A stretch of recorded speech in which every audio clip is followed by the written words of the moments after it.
Magandang umaga mga kapotpot. So for today's video, pupunta tayo ng hospital, no? So maghanap tayo ng kasabay na Lalamove items along the way. So papuntang Quezon City. And this morning, sa pagkahatid ko sa anak ko sa school, meron tayong pick up dito lang din malapit, and delivery nito is sa Dasma. So kagabi ko to nakuha, no? So scheduled siya for today. Dito ngayon ako sa pick up location, just waiting for it, no? So yun, balik tayo mamaya kapag na-pick up na natin pag na-deliver na natin yung load, and hanap tayo ng kasabay. Hopefully meron kahit papuntang Maynila, pero mas better if papuntang Quezon City, no? Para hindi sayang sa gas. So yun, pakita ko rin magkano yung kita, pero technically itong Lalamove pang part-time ko lang, technically pang bayad lang ng gasolina natin, no? Especially mahal yung gasolina ngayon. So yun, balikan ko kayo mga kapotpot. And again, good morning. If bago lang kayo dito sa YouTube channel natin, subscribe na rin kayo. We will be posting a lot more videos about this. And kung may mga katanungan kayo, leave it sa comment, no? Para masagot natin. Yung mga gustong mag-join, ipopost ko yung link ko dyan. I can create a video tutorial kung paano mag-apply sa Lalamove, motorcycle, 4 wheels, kahit yung mga delivery van, close van. Gawa natin ng video next time. But for now, enjoy mo na yung video and have a good day.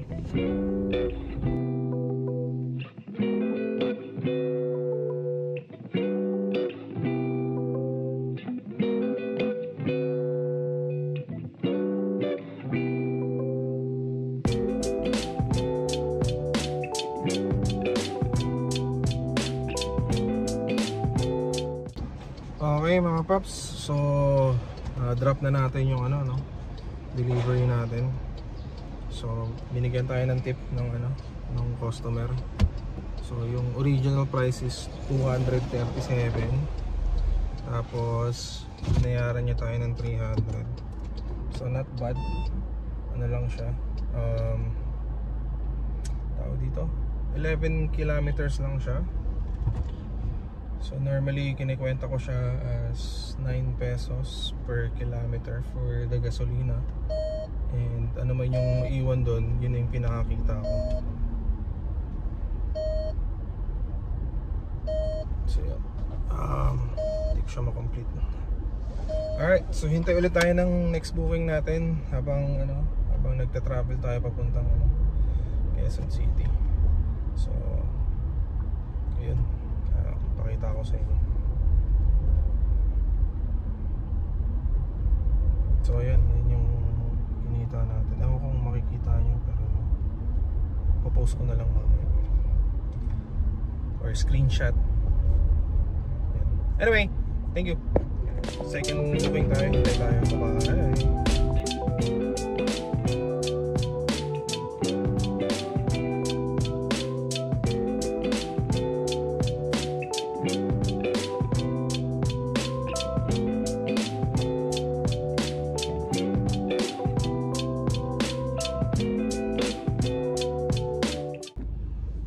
Pops, so nakakuha tayo ng double booking dito sa Imus papuntang Parañaque.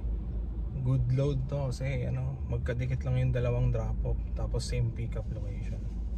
So yun, na-pick up na natin. Mamaya picturean ko or share ko sa inyo yung pinick up natin. 3 items lang in total. So yun, share ko rin sa inyo yung kinita natin. Okay, let's go. Okay, so na-drop off na natin yung dalawang pinick up natin. Hindi na natin na-videoan, no? Kasi ang hirap nung drop off location. Yung isa along main road, so kailangan di magtagal. Tapos yung isa naman parehong Chinese so hindi kami nagkakaintindihan. Hinanap ko pa yung drop off, no? So hindi hindi rin siya nakakasalita ng English. Goods naman, so safe naman natin na deliver yung items dito sa Parañaque. So ngayon punta tayo ng Quezon City. And doon naman tayo maghahanap ng booking pabalik ng Cavite. So yun, thank you. Mga hindi pa nakasubscribe, subscribe na kayo sa channel natin, guys. Kung mahilig kayong manood ng ganito, yung kita natin for the day, later sa video i-breakdown natin kasama yung mga tip tsaka yung mga tolls kung nagbigay man sila. In 300 meters, slight left. Alright, drive safe mga kapotpot. Thank you. Okay, so nandito na tayo sa NKTI, sa may Quezon City. Tin natin yung yung parents ko, papa-check up. So for today, nag part-time lalamove tayo. So from Cavite papunta dito, nakakuha tayo ng 3 booking kaninang umaga. Simula kaninang umaga, alas 8. So pakita ko lang sa inyo, So yung first booking natin, okay, yung first booking natin is eto, yan. So ayan, from 13 to Dasma, 189 yung kinita natin. Pero may kasamang tip. Tapos yung dalawa naman, ito yung dalawang na book natin, magkasabayan, double booking yan. Same pick up lang yan sa Imus. Tapos yung drop off hindi lang nagkakalayo, isa sa Baclaran, isa sa Asiana City. So overall, ang kinita natin for 3 booking is nasa 785, Mas yung tip, so sabihin na natin 800. Tapos yung tinakbo natin, mga nasa, I think 50 kilometers total papuntang may kita naman natin. Try ko i-breakdown para nakita natin kung ilang kilometers yung tinakbo natin in total. Sorry. Tapos normally ang kwenta ko kasi sa gasolina ko, guys, 8 pesos or 9 pesos, but nira-round off ko siya ng 10 pesos para gasolina na yon. Tapos kung ano may matira doon, yun na yung technically kita ko. So depende kung magkano yung gasolina, doon tataas. So medyo bababa talaga, pero tiis-tiis lang. For me kasi hindi siya pang regular na hanap buhay. So part-time lang talaga siya. Kung may pupuntahan tulad na itong ganito malayo, pandagdag gasolina o kaya tol. So ayun, may damage din sa akin kasi nag-skyway kami. 265 din yun, plus sa Nayax 45, so 300 kagad. So yun, goods na rin pambawit. So yun, stay tuned lang. Mamaya post ko yung breakdown ng kinita natin today. Meron pa akong try natin makabook mamaya pag pauwi na, check natin bago magabi kung makabook tayo ng pauwi. Looking for booking pabalik ng Cavite. So any Quezon City to south, kahit ano pa yan, kahit Las Piñas, ganun. I think kung Laguna yan, I will pass kasi siya, medyo feel ko traffic doon. So yun. Alright, thank you. Alright, so may nakuha tayong booking pabalik ng Cavite, So yung pick up is sa ba to? Diliman, dito sa may Auto Works. So magpipick up tayo ng 4 na mags. Maganda yung mags, guys. Parang gusto ko na rin tuloy magpalit ng mags pagkatapos ng booking na to. So yun, delivery, well, malapit lang sa uuwian natin sa Gentry. So bayad na kagad yung mga pinanggas natin papunta dito sa Quezon City. So good moves. So yun, balikan ko kayo pag nandun na tayo sa pick up. So yun mga paps, na-pick up na natin yung pick up na natin yung 4 na gulong, pare, mukhang yayamanin. Ganda yung gulong na pick up natin. Ano yan siya? Fuel torque para sa Nissan Navara, Ayun yung dadali natin sa Cavite. So hindi na tayo makapag double book kasi puno na yung puno na yung compartment natin. Diretso uwi na tayo na ito. So yun, samahan nyo ulit ako guys. And later pagkatapos na ito, compute natin yung nagastos natin for today. Half day or part time. And then calculate natin kung magkano yung nagastos natin all in all kasama yung gasolina, So yun. Again, sa mga hindi pa nakasubscribe guys, subscribe na kayo sa YouTube channel natin. Comment na rin kayo pag may mga tanong kayo, sasagutin namin yan sa next video natin. Comment nyo yung mga tanong ninyo. So yun, salamat mga kapot-pot. Drive safe and have a good day.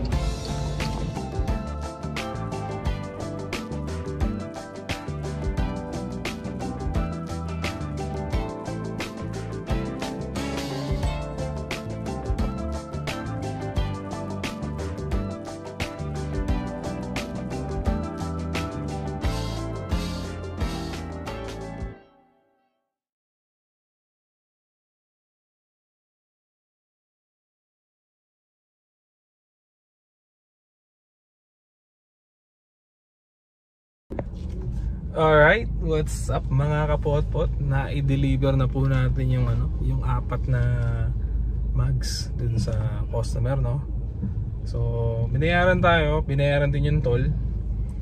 Ang kagandahan lang, dinoble niya yung bayad niya, So, yung supposedly 600 na fare para dun sa pinick up natin sa Quezon City. Ginawa niyang 1.5. Ayan, 1.5. Malante si bossing. So all in all, naka 1.4 tayo based dun sa Lalamove. Naka 1.4 plus kasama tong tip na binigay niya. So I'd say 2K. Mga 2K din. Naka 2K tayo today. Nagsimula tayo ng 8. So alas 5 na, 8 to 5. So 2K din. Okay na for part time. Kasi nga hindi naman talaga tayo pure bumiyahe today. So yeah. Ito yung breakdown. Sa susunod na page, nakikita nyo yung breakdown. Naka-excel na siya. Ilang kilometers yung biniyahe namin. Tapos yan, nandyan na yun. Tapos yung konsumo sa gasolina, yung dito, approximate na konsumo sa gasolina, tsaka kung magkano yung gasolina natin, tsaka yung toll na binayaran natin papunta pabalik. So yun, yun lang. So magandang araw for today's video. Maganda yung biyahe natin sa Lalamove.